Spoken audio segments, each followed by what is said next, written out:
الشيطان الرجيم بسم الله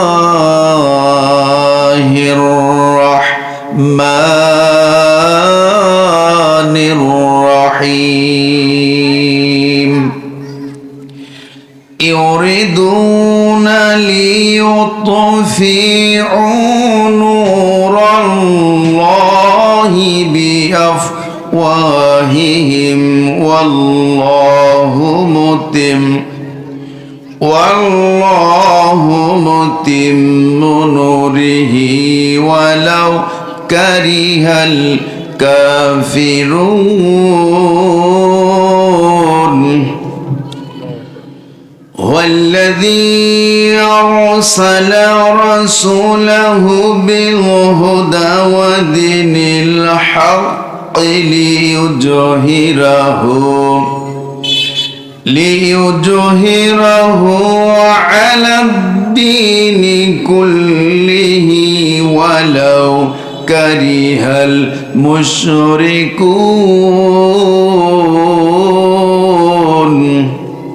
وقال رسول الله صلى الله عليه وسلم طلب العلم فرض على كل مسلم والمسلمة وقال تعالى في شان حبيب إن الله وملائكته يصلون على النبي يا أيها الذين آمنوا صلوا عليه وسلموا تسليما আল্লাহ রাব্বুল আলামিন আমাদের এই দুনিয়ার জমিনে পাঠিয়েছেন এবং পাঠানোর পরেই রব্বুল আলামিন ঘোষণা করে দিয়েছেন ওমা খলাকতুল জিন্না ওয়াল ইনসা ইল্লা লিয়াবুদুন আমি মানুষ এবং জিনকে তৈরি করেছি আমার ইবাদতের জন্য। এই ইবাদত করতে গিয়ে আমাদের শিক্ষার দরকার আছে না নাই? আমাদের শিক্ষার দরকার রয়েছে। এই জন্য আমাদের দেশের মাদ্রাসাগুলো আমাদের জন্য নিয়ামত, আমাদের জন্য বরকত, বলেন আলহামদুলিল্লাহ। তারই ধারাবাহিকতায় আমার বন্ধুবর আপনাদের দেশের কৃতি সন্তান হাফেজ আবু হানিফ আজাদি, এনারও পদাচরণ গোটা বাংলাদেশ। কোরআনের কথা নিয়ে তিনি বিভিন্ন জেলায় বাংলাদেশের এই প্রান্ত থেকে অপ্রান্ত চলে যান। তার উদ্যোগে আপনাদের সহযোগিতায় বিলবাড়ি উম্মুল কোরআন বালিকা মাদ্রাসা প্রতিষ্ঠিত হয়েছে। আমরা সকলে দোয়া করি এবং সহযোগিতা করি আল্লাহ রাব্বুল আলামিন যেন এই মাদ্রাসাটাকে কিয়ামত পর্যন্ত চালু রাখুক, সকলে বলি আমিন। সম্মানিত ভাইয়েরা আমার, আল্লাহ রাব্বুল আলামিন এই দুনিয়ার মধ্যে আমাদেরকে পাঠিয়েছেন এবং আমাদের আগে পাঠিয়েছিলেন আমাদের নেতা, আমাদের সাইয়্যিদ, সর্বশ্রেষ্ঠ মহামানব রাহমাতুল লিল আলামিন, আমাদের নবী মুহাম্মদ রাসূলুল্লাহ, সকলে পড়ে নিছি সাল্লাল্লাহু আলাইহি ওয়াসাল্লাম। সম্মানিত ভাইয়েরা আমার, এই মাহফিলে আমরা বসতে পেরে খুশি না বেজার? মানুষ কমন সমস্যা নেই, কারণ আল্লাহ রাব্বুল আলামিন তার জান্নাতে যখন তার বান্দা বান্দিকে নেবেন, বাছাই করে নেবেন। সুবহানাল্লাহ বলেন। সম্মানিত ভাইয়েরা আমার, আমরা সকলে জানি আমাদের দেশের সরকার প্রধান যখন আমাদের দেশ থেকে কিছু আর্মি নিয়োগ করে, পুলিশ নিয়োগ করে, আনসার বাহিনী নিয়োগ করে, আপনারা জানা রয়েছে বৃদ্ধ মানুষকে কখনো আনসার বাহিনীতে নেওয়া হয় না, পুলিশ বাহিনীতে নেওয়া হয় না, সেনা প্রধানে নেওয়া হয় না, সেনাবাহিনীতে নেওয়া হয় না, নেওয়া হয় টাটকা 18 বছর 20 বছরের যুবক। ঠিক না বেঠিক? সম্মানিত ভাইয়ার আমার আপনার রব আল্লাহ রাব্বুল আলামিন যে মনিব আমাকে আপনাকে দুনিয়ার মধ্যে পাঠিয়েছেন, সেই মনিব এই দুনিয়ার মধ্য থেকে জান্নাতি বান্দাগুলো বাছাই করে করে নেবেন। বলেন সুবহানাল্লাহ। সেই বাছাইকৃত যুবক কারা? রাসূল করিম সাল্লাল্লাহু আলাইহি ওয়াসাল্লাম যখন কোরআনুল কারীমের দাওয়াত নিয়ে মানুষের দরবারে গেলেন, মক্কার জীবনে যখন কোরআনের দাওয়াত নিয়ে গেলেন, দাওয়াত নিয়ে যাওয়ার পরে মক্কার কাফের বেঈমানেরা, মুশরিকেরা সেই সময় কিন্তু কোরআনের দাওয়াত সকলে পাইকারি হারে গ্রহণ করে নাই। এখন পর্যন্ত তার প্রমাণ রয়েছে। এই কোরআনের দাওয়াত, রাসূল সাল্লাল্লাহু আলাইহি ওয়াসাল্লামের সুন্নাহর দাওয়াত কিন্তু পাইকারি হারে সবাই গ্রহণ করবে না, ঠিক না বেঠিক? এই কাফেরেরা কোরআনের আলোকে নিভিয়ে দেওয়ার জন্য, কোরআনের বাতিকে নিভিয়ে দেওয়ার জন্য এই কাফের বেঈমানেরা ষড়যন্ত্র করলো। আল্লাহ রাব্বুল আলামিন জবাব দিয়ে দিলেন, ইউরিদুনা লিয়ুতফিউ নূরাল্লাহি বিআফওয়াহিহিম ওয়াল্লাহু মুতিম্মু নূরিহি ওয়ালাউ কারিহাল কাফিরুন।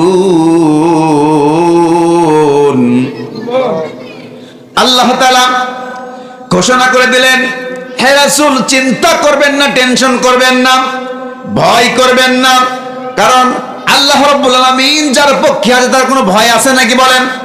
তার টেনশন নাই, তার চিন্তা নেই, কারণ মুসলমান মৃত্যুবরণ করার সঙ্গে সঙ্গে আল্লাহ রাব্বুল আলামিন জান্নাত তাকে আলিঙ্গন করে নিয়ে যাবে। সুবহানাল্লাহ বলেন।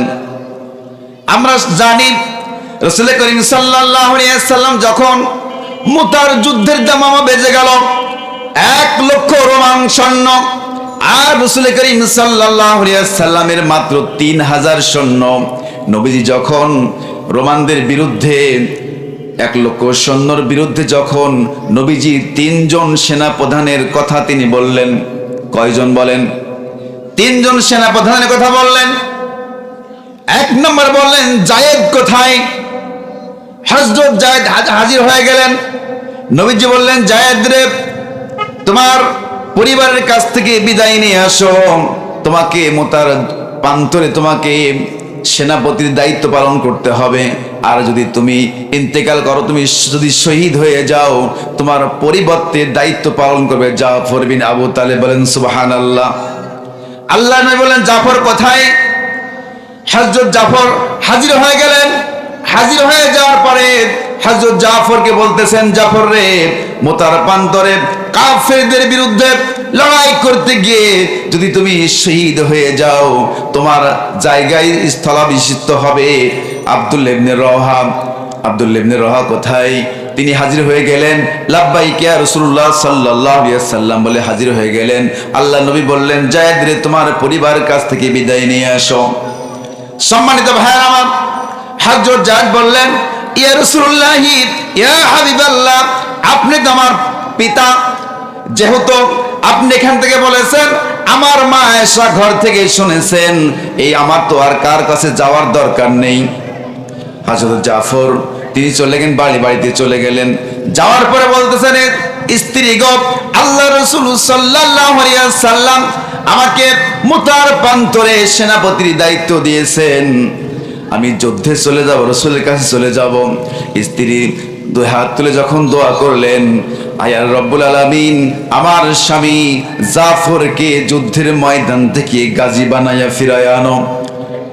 হযরত জাফর বললেন, স্ত্রী রে, তোমার দোয়া আল্লাহ রাব্বুল আলামিনের দরবারে কবুল হবে না, যেহেতু আল্লাহ রাসূল সাল্লাল্লাহু আলাইহি ওয়াসাল্লাম আমার জন্য দোয়া করেছেন, আমাকে বলেছেন যে এই মুতার প্রান্তরে 3 জনকে দায়িত্ব দেওয়া হলো, 3 জনই হয়তো সেখানে শহীদ হয়ে যাবে। ও আমার স্ত্রী, তোমার দোয়া আল্লাহ রাব্বুল আলামিনের দরবারে কবুল হবে না, তুমি দোয়া করো না। বিদায় নিলেন। সামনের দিকে না তাকিয়ে পিছনের দিকে চলে আসলেন। যখন রাসূল সাল্লাল্লাহু আলাইহি ওয়াসাল্লামের দরবারের দিকে রওনা হলেন, পিছন থেকে স্ত্রী ডাকে, সন্তানেরা ডাকে। হযরত জাফর বিন আবি তালেব রাদিয়াল্লাহু আনহু কোন দিক না তাকিয়ে সোজা নবীজির দরবারে চলে গেলেন। বলেন সুবহানাল্লাহ। আব্দুল্লাহ ইবনে রওহা বাড়িতে চলে গেলেন। যাওয়ার পরে কেবল নতুন বিবাহ করেছে। যখন বাড়ির কাছে পৌঁছে গেলেন, বারান্দায় চলে গেলেন। যাওয়ার পরে শুনতে পেলেন স্ত্রী কোরআন তেলাওয়াত করতেছেন। এবার স্ত্রীকে ডাক দিয়ে বললেন, স্ত্রী গো, কোরআন তেলাওয়াত করে একটু বন্ধ করো। আল্লাহ রাসূল সাল্লাল্লাহু আলাইহি ওয়াসাল্লাম আমাকে মুতার যুদ্ধে যাওয়ার জন্য বলেছেন, সেনাপতির দায়িত্ব দিয়েছেন, একটু পড়া বন্ধ করো, আমি তোমার কাছ থেকে বিদায় নিতে এসেছি। স্ত্রী বলতেছে, স্বামী গো, কেবল তোমার সাথে আমার বিয়ে হয়েছে, এখনো ভালো করে সাক্ষাৎ হয় নাই, একটু ঘরের মধ্যে আসো, তোমার সাথে একটু মত বিনিময় করব। আব্দুল ইবনে রাহা বলতেছেন, ও আমার প্রাণ প্রিয়তমা স্ত্রী, তোমার কাছে ঘরের মধ্যে যাব না। ঘরের মধ্যে যাওয়ার পরে যদি তোমাকে দেখার পরে আমার মনের মধ্যে প্রেম জন্মে, ভালোবাসা জন্মে যায়, হয়তো আমার সময় লেট হয়ে যাবে। রাসূল সাল্লাল্লাহু আলাইহি ওয়াসাল্লাম আমাকে সেনাপতির দায়িত্ব দিয়েছেন, আমাকে যেতে হবে। স্ত্রী বলতেছেন, স্বামীরে, আমি তোমার কাছে প্রেম নিবেদন করব না, তোমাকে ধরে রাখবো না, তোমাকে যুদ্ধের ময়দানে যেতে দেব, কিন্তু আমি তোমার নজরটা একটু ভালো করে আমার নজর দিয়ে তোমাকে চিনে রাখতে চাই, কাল কিয়ামতের ময়দানে যেন আমি তোমাকে স্বামী রূপে চিনে নিতে পারি। সুবহানাল্লাহ বলেন। আব্দুল্লাহ ইবনে রাহা ভিতরে গেলেন না, চলে আসলেন, যুদ্ধের ময়দানে চলে গেলেন। হযরত যায়েদ যুদ্ধ করতে করতে অনেকগুলো কাফের বেঈমানকে জাহান্নামে পাঠিয়ে দিয়ে তিনি নিজেও শহীদ হয়ে গেলেন। এবার সামনে সেনা প্রধানের দায়িত্ব পালন করবেন হযরত জাফর। তিনি যখন সামনে গেলেন, কাফেরদের ভিতরে ঢুকে পড়লেন। যুদ্ধ করতে করতে ওই কাফেরদের অনেকগুলো কাফেরকে জাহান্নামে পাঠিয়ে দিলেন। সুবহানাল্লাহ বলেন। যখন জাহান্নামে চলে গেলেন, এক কাফেররা এসে হযরত যায়েদের ডান হাতের উপরে আঘাত করেছেন, ডান হাত কেটে পড়ে গিয়েছে। ইসলামের পতাকাটাকে হযরত যায়েদ বাম হাত দিয়ে ধরেছেন, কাফেররা আবার বাম হাতের উপরে আঘাত করেছেন। হযরত যায়েদ কাটা দুইটা হাত দিয়ে ইসলামের পতাকাটাকে বুকের সাথে জড়ায়ে ধরেছেন। হযরত জাফরকে কাফেররা ঘিরে ফেলে দিয়েছে, তার পা কেটে দিয়েছে। দুই পা যখন বিচ্ছিন্ন করে দিয়েছে দেহ থেকে, হযরত জাফর মাটিতে পড়ে গেছেন। মাটিতে পড়ে মাথাটা উঁচু করে ধরে হযরত জাফর তার দাঁত দিয়ে কামড়ায় ধরে ইসলামের পতাকাটাকে উঁচু করে রেখে দিয়েছেন। সুবহানাল্লাহ বলেন। হযরত আব্দুল্লাহ ইবনে রাহা তিনি দৌড়ে চলে গেলেন যে ইসলামের পতাকাটাকে কে ধারণ করলো। কাছে গিয়ে দেখতেছেন কেউ নয়, হযরত জাফর। তার হাত কাটা, পাও কাটা, আর মাথাটা উঁচু করে একদিকে পড়ে আছে। তার জীবনের শেষ মুহূর্ত পর্যন্ত ইসলামের পতাকাটাকে উঁচু করে ধরে আছে। হযরত জাফর ডাক দিয়ে বলতেছেন, ও রাসূলুল্লাহর সাহাবা শোনো, আমি জাফর, আমার হাত কাটা, পাও কাটা, সব অঙ্গ প্রত্যঙ্গ কাটা, তবুও আমি এই কোরআন সুন্নাহর আলোকে নিভিয়ে না দেওয়ার জন্য, ইসলামের পতাকাটাকে বিজয় করার জন্য আমি ইসলামের পতাকাটাকে কামড়ায় ধরে উঁচু করে রেখে দিয়েছিলাম। বলেন সুবহানাল্লাহ। তাহলে সেই ইসলামকে কেউ ক্ষতিগ্রস্ত করতে, বিনষ্ট করতে পারবে না। এই জন্য আল্লাহ তাআলা গ্যারান্টি দিয়ে বলতেছেন, হে রাসূল সাল্লাল্লাহু আলাইহি সাল্লাম, চিন্তা করবেন না, দুঃখ করবেন না। তারা মুখের ফুৎকার দিয়ে আল্লাহর নূরকে তারা নিভিয়ে দিতে সক্ষম হবে না। কারণ ইসলামের মালিক কে? আমি আপনি না, ইসলামের মালিক হলেন আল্লাহ রাব্বুল আলামিন, যার কারণে ইসলামকে দুনিয়া থেকে নিভিয়ে দিতে পারবে না। সম্মানিত ভাই আমার, আল্লাহ তাআলা বলতেছেন আল্লাহর নূরকে তার অবশ্যই বিকশিত করবেন, যদিও কাফের অপছন্দ করুক। এজন্য কোরআনের কথা সবার ভালো লাগবে নাকি বলেন? কোরআনের কথা সবার ভালো লাগবে না, কারণ কোরআন গাঁজা খাইতে নিষেধ করে, নামাজ পড়তে নির্দেশ করে, সিগারেট খাইতে নিষেধ করে, সুদ খাইতে নিষেধ করে। পৃথিবীর সমস্ত খারাপ কাজগুলোর পক্ষে কোরআন আর সুন্নাহ, ঠিক না বেঠিক? এজন্য কোরআন সুন্নাহ ছাড়া পৃথিবীতে যত মত রয়েছে, যত পথ রয়েছে, সব কিছু বাতিল পথ, ঠিক না বেঠিক? সম্মানিত ভাইরা আমার, এজন্য আমাদের দেশে হিন্দু ভাই কোরআনের অর্থ বুঝেছে, কোরআন বুঝেছে যে কোরআন ধ্বংস করতে পৃথিবীর কেউ পারবে না। এজন্য হিন্দু ভাই গানে বলছে, যদি আগুন লেগে ধ্বংস হয়ে যায়, ঠিক না বেঠিক? যদি আগুন লেগে ধ্বংস হয়ে যায় পৃথিবীর সব বইয়ের দোকান, তবু বিশ্ব থেকে হারাবে না পবিত্র কোরআন, তবু বিশ্ব থেকে হারাবে না পবিত্র কোরআন। করবে কেমন করে কোরআন ধ্বংস? আগুনের তেজ, ঠিক না ঠিক? করবে কেমন করে কোরআন ধ্বংস? আগুনের তেজ। আছে বিশ্ব ভরা অগণিত কোরআনের হাফেজ। করবে কেমন করে কোরআন ধ্বংস? আগুনের তেজ আছে বিশ্ব ভরা অগণিত কোরআনের হাফেজ। তারা সাফায়ে আসমানি গ্রন্থ, তারা ছাপাবে আসমানি গ্রন্থ, বাঁচাবে ইসলামের প্রাণ, আর বাঁচাবে ইসলামের প্রাণ। তবু বিশ্ব থেকে হারাবে না পবিত্র কোরআন, তবু বিশ্ব থেকে হারাবে না পবিত্র কোরআন। তবু আল কোরআনের নূরের বাতি আজও সারা বিশ্বে দীপ্তমান। ঠিক না বেঠিক? কোরআনের আলো সারা বিশ্বে দীপ্তমান, কারণ কোরআনের চাইতে ভালো নূর, ভালো আলো, ভালো শিক্ষা পৃথিবীতে আর কোনো কিছু থাকতে পারে না। সম্মানিত ভাইরা আমার, পাকিস্তানের জিয়া মরল বিমান দুর্ঘটনায়, পাকিস্তানের জিয়া মরল বিমান দুর্ঘটনায়, বিমান পড়ে ছাই হয়েছে, আল্লাহর কোরআন পড়ে নাই। যেমন ছিল তেমন আছে, যেমন ছিল তেমন আছে, একটি সূরা হয় নিম্লান, ওরে একটি সূরা হয় নিম্লান। তবু পৃথিবী থেকে হারাবে না পবিত্র কোরআন, তবু পৃথিবী থেকে হারাবে না পবিত্র কোরআন। তাই কোরআন ধ্বংস করতে চাই যারা, জানে না তারা ওই গ্রন্থের পাহারা দিচ্ছে ফেরেশতারা।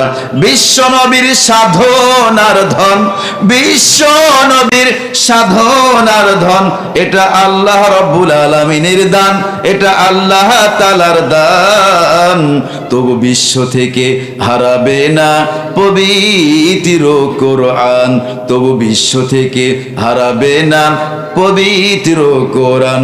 যদি আগুন লেগে ধ্বংস হয়ে যায়, যদি আগুন লেগে যাই পুড়ে যায় পৃথিবীর সব বইয়ের দোকান, তবু বিশ্ব থেকে হারাবে না পবিত্র কোরআন, তবু বিশ্ব থেকে হারাবে না পবিত্র কোরআন। ঠিক না বেঠিক? সম্মানিত ভাইরা আমার, কোরআন কেমনে হারাবেন? এই যে আবু হানিফ সাহেব বিলবাড়িয়া উম্মুল কোরআন হাফিজিয়া মাদ্রাসা তৈরি করেছেন, বালিকা মাদ্রাসা তৈরি করেছেন। এই মাদ্রাসা থেকে প্রত্যেক বছর প্রতিনিয়তই হাফেজে কোরআন মা বোনেরা বের হবে। সুবহানাল্লাহ বলেন। তাহলে কোরআনকে কেউ নিভে যেতে পারবে? পারবে না। আমাদের দেশেও কোরআনকে নিভে দেওয়ার জন্য মাদ্রাসাগুলো বন্ধ করে মাদ্রাসার ছাত্রদের মেরে হত্যা করে এই দেশের এক শ্রেণীর মানুষ চেয়েছিল এ দেশ থেকে কোরআনকে বিতাড়িত করবে, কিন্তু আল্লাহর রহমতে তারা বিতাড়িত হয়েছে, আল্লাহর কোরআন এখান থেকে বিতাড়িত হয় নাই। মুসলমান, আমি আগে বলেছি, মুসলমান মৃত্যুবরণ করার সঙ্গে সঙ্গে যাবে জান্নাতে। কোথায় বলেন? জান্নাতে। সম্মানিত ভাইরা আমার, আল্লাহ রাব্বুল বলছেন আমি রাসূলকে সত্য দিন হেদায়েত দিয়ে প্রেরণ করেছি। আল্লাহ রাব্বুল বলছেন হুয়াল্লাযী আরসালা রাসূলাহু বিল হুদা ওয়া দীনিল হাক্কি লিইয়ুযহিরাহু আলাদ দীনি কুল্লিহি ওয়ালাউ কারিহাল মুশরিকুন।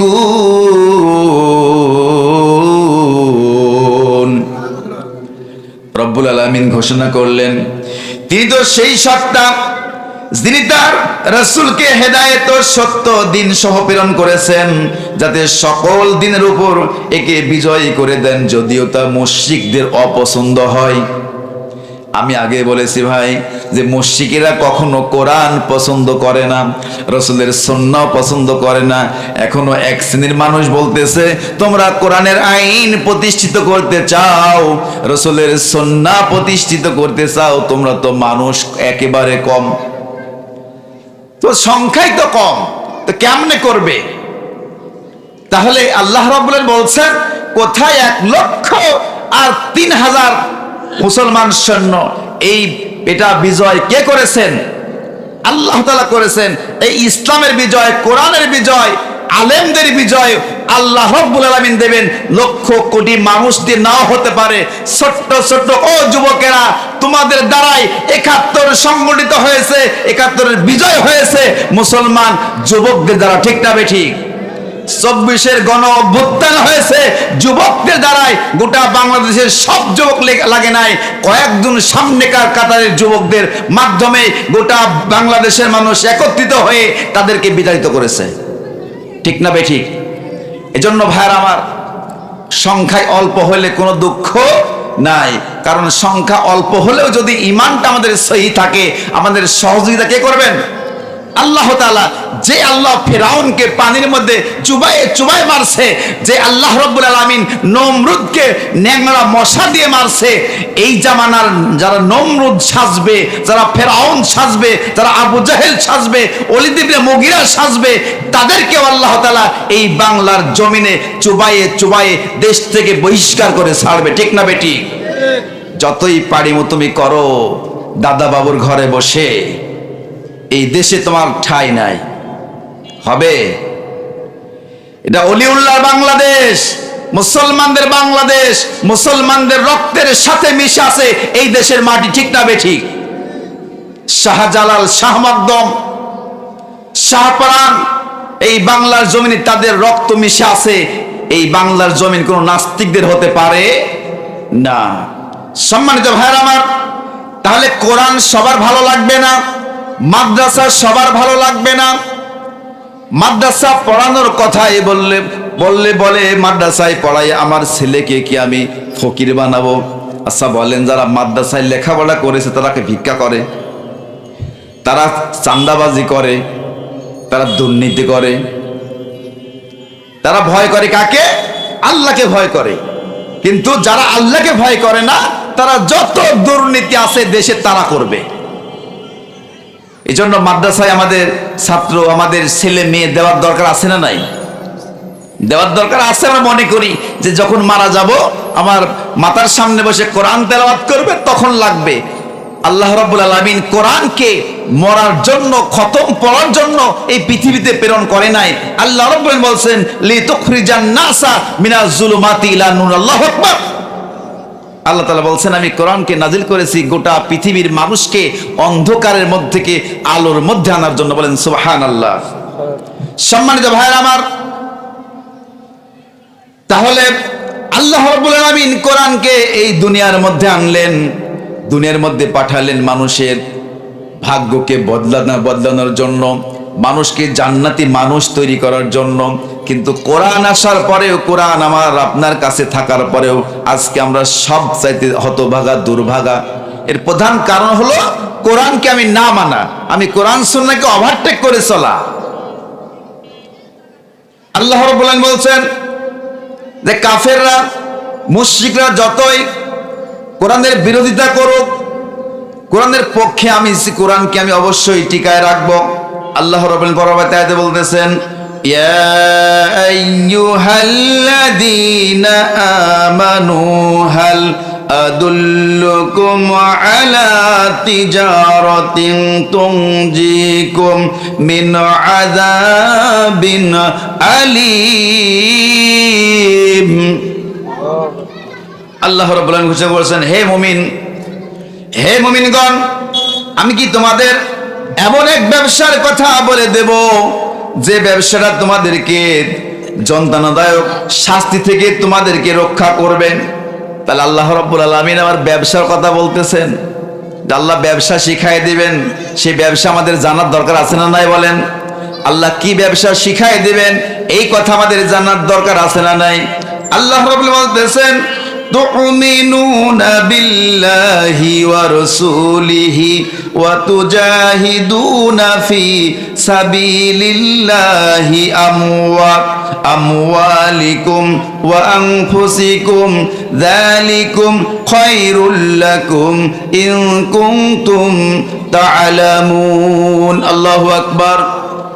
আল্লাহ তাআলা কোরআন নাজিল করেছেন, আবার ব্যবসার কথা বলে দিচ্ছেন যে কোরআনের মধ্যে এমন একটি উত্তম ব্যবসা রয়েছে যে ব্যবসাটা করলে নাকি আল্লাহ তাআলা যন্ত্রণাদায়ক শাস্তি থেকে আপনাকে মুক্তি দিয়ে দেবে। সুবহানাল্লাহ। তাহলে যন্ত্রণাদায়ক শাস্তি আমাদের কোথায়? সামনে মালাকুল মউত যখন আমাকে ধরবে, সেই ব্যবসাটা কি? আল্লাহ রাব্বুল আলামিন বলছেন তোমরা আল্লাহ তার রাসূলের প্রতি ঈমান আনবে। এক নম্বরে আল্লাহ এবং আল্লাহর রাসূলের প্রতি ঈমান আনতে হবে। আচ্ছা বলেন, আল্লাহ এবং আল্লাহ রসুলের প্রতি ঈমান আনার পরে, আল্লাহ আর রসুলের প্রতি ঈমান আনার পরে আমরা পৃথিবী থেকে ফায়সা কাজ, ভালো খারাপ কাজ করতে পারি। এখন দেখেন যে আল্লাহ এবং রসুলের প্রতি ঈমান আনার পরে আমাদের এলাকার অঞ্চলের মানুষ বা আমাদের দেশের মানুষ খারাপ কাজ করে কি করে না? খারাপ কাজ করে না? অসংখ্য মানুষ নামাজও পড়ে, চুরি করে, নামাজও পড়ে, অন্যের জমির আলো ঠেলে, নামাজও পড়ে, ঘুষও খায়, নামাজও পড়ে, সুদও খায়, নামাজও পড়ে, অন্যের মানুষকে টিটকারি মারে, ফেজলামি করে, মানুষকে হেয় প্রতিপন্ন করে, মানুষকে হত্যা করে, আছে না নাই? তার আল্লাহ রাব্বুল বলছেন যে তোমরা এক নম্বরে আল্লাহর প্রতি এবং রসুলের প্রতি ঈমান আনো। আমরা জানি হযরত বেলাল রাদিয়াল্লাহু আনহু আল্লাহর প্রতি ঈমান আনার কারণে, কুশ্চিত বেলাল যার চেহারাটা কালো, এই যে আমরা আফ্রিকার যে মানুষগুলো দেখতে পাই, হযরত বেলালের চেহারাটা এরকম অবস্থা ছিল, কিন্তু ঈমান আনার কারণে কাফের বেঈমানেরা তার বুকের উপরে পাথর চাপাই দিয়ে প্রচন্ড উত্তপ্ত রোদের মধ্যে শোয়া রাখতো।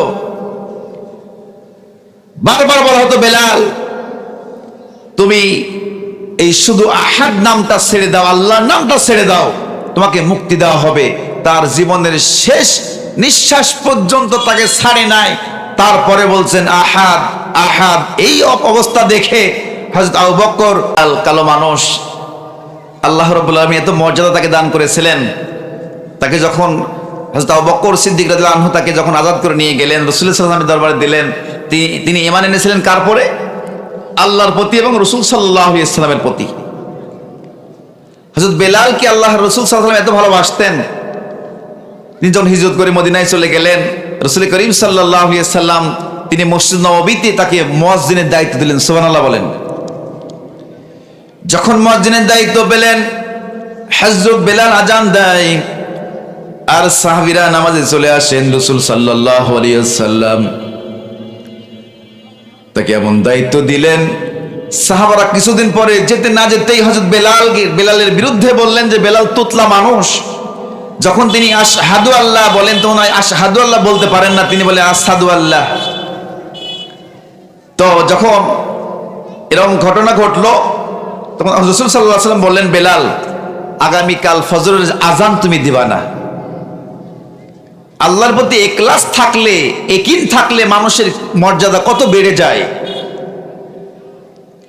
সম্মানিত ভাইরা আমার, হযরত বেলাল মন খারাপ করে সেই দিন আর বাড়িতে চলে গেলেন না। তিনি মসজিদে নববীতে ইশার নামাজের পরে আল্লাহ রাব্বুল আলামিনের দরবারে সিজদায় পড়ে গেলেন আর বললেন, রব্বুল আলামিন তোমার প্রতি ঈমান আনার কারণে, তোমার নবীর প্রতি ঈমান আনার কারণে আমি ঘর ছেড়েছি, বাড়ি ছেড়েছি, আমার বন্ধু বান্ধব ছেড়েছি, পিতামাতা ছেড়েছি, সব ছেড়ে দিয়েছি। তোমার প্রতি ঈমান আনার কারণে আজকে আমি সব সম্বল ছেড়ে মদিনায় এসেছি। একটা দায়িত্ব আমাকে দেওয়া হয়েছিল, আজকেও সেই দায়িত্ব থেকে আমাকে বঞ্চিত করা হলো। আয় আল্লাহ তাআলা মেহেরবানি করে তুমি আমাকে এই দায়িত্বে তুই বহাল রেখো, আর তোমার তরফ থেকে তুমি সঠিক ফায়সালাটা দিয়ে দিও। নবীজি সাল্লাল্লাহু আলাইহি ওয়াসাল্লাম সাহাবাদের পরামর্শ করবে দায়িত্ব দিলেন হযরত মাকতুম রাদিয়াল্লাহু আনহুকে। যখন তিনি ফজরের আজান দিতে আসলেন, ফজরের আজান হয়ে গেল, এবার সবাই সুন্নত নামাজ পড়ে বসে আছেন, কিন্তু সবে সাদিক আর হয় না। সুবহানাল্লাহ বলেন। কারণ বিচার হযরত বেলাল দিয়েছেন কার কাছে? রবের কাছে। ঈমান এনেছে আল্লাহর প্রতি, আর বিচার দিয়েছেন সেই আল্লাহর কাছে। সুবহানাল্লাহ বলেন। এবার যখন ফজর হয় না, হযরত জিবরাইল আলাইহিস সালাম এসে বললেন, ইয়া রাসূলুল্লাহ হাবিবাল্লাহ, আজকে ফজরের আজানটা কে যেন দিয়েছেন, আরো সে পৌঁছে নাই, যার কারণে সুবে সাদিক হয় না। সুবহানাল্লাহ। এইবার রাসূল সাল্লাম হযরত বেলালকে ডাকলেন, বেলাল রে আজান দাও। আজান দেওয়ার সঙ্গে সঙ্গে হযরত বেলাল আজান দেওয়ার সঙ্গে সঙ্গে সেই দিন জোহরের ওয়াক্ত হয়ে গিয়েছিল, এত সময় চলে গিয়েছিল, তবু ফজরের সুবে সাদিক হয় নাই। আল্লাহ রাব্বুল আলামিনের আদেশে আবার আপনার ফজরের ওয়াক্ত হয়ে ওই নামাজ পড়ার পরে আবার জোহর এবং ফজরের নামাজ এক জামাতে পড়েছিলেন। ভাই ঠিক না? সেই দিন কিন্তু মসজিদ নববীতে শুধু আল্লাহকে এই ভালোবাসার কারণে, রাসূলের প্রতি ঈমান আনার কারণে সেই দিন হযরত বেলালকে আল্লাহ তাআলা এই পাওয়ার দিয়ে দিয়েছিলেন। সম্মানিত ভাইরা আমার, যখন নবীজি মেরাজে গেলেন, মেরাজ থেকে ফিরে আসার পরে হযরত বেলালকে বলতেছেন, বেলাল রে তুমি কি আমল করো বলো। হযরত বেলাল তো ভয় পেয়ে গেলেন যে রাসূলুল্লাহ সাল্লাল্লাহু আলাইহি ওয়াসাল্লাম কি আমল করি, আমি তো সেরকম কোনো আমল করি না। হযরত বেলাল বললেন, ইয়া রাসূলুল্লাহ ইয়া হাবিবাল্লাহ, আমার একটা আমল হলো, আমার যখন ওযু চলে যায় আমি তখন আবার ওযু করে নিই, আবার ওযুর জন্য 2 রাকাত নামাজও পড়ে নিই। সুবহানাল্লাহ। আল্লাহ নবী বলেন, বেলাল রে এই আমলটা ছেড়ে দিও না। আমাকে যখন হযরত জিবরাইল সিদরাতুল মুনতাহার কাছে ছেড়ে চলে গেল, আমি একা হয়ে গেলাম। আমি তো ভয় পাচ্ছিলাম, কিন্তু আমি অনুভব করতেছিলাম আমার চতুর্দিকে তুমি হাঁটতেছো। সুবহানাল্লাহ। কোথায় দুনিয়া, কোথায় আরশে আজিম। তাহলে দুনিয়ার জীবনে আমরা কম হইতে পারি, আমরা সংখ্যালঘু হতে পারি, যদি আমার আপনার ঈমানটা পরিপক্ক হয়ে যায় তাহলে আল্লাহ রাব্বুল আলামিনের কাছে যেতে দেরি হবে না। এজন্য আমি বলি যে মৃত্যুর পরে সবাই মিলে ভালো হওয়ার চাইতে, ভালো বলার চাইতে মৃত্যুর আগে আসুন আমরা সবাই ভালো হয়ে যাই। আমি আপনাদের উদাত্ত আহ্বান জানিয়েছি, সমাজে তো কম, এশার জামাত এখন শুরু হবে। এই মাদ্রাসাটাকে আপনারা সবাই সহযোগিতা করবেন ইনশাআল্লাহ। আজকের মাহফিলকে সহযোগিতা করবেন। আল্লাহ রাব্বুল আলামিন আমাদের সকলকে তৌফিক দান করুন। ওয়া মা তৌফিক ইল্লা বিল্লাহ। ওয়া আখিরি দাওয়ানা আলহামদুলিল্লাহ।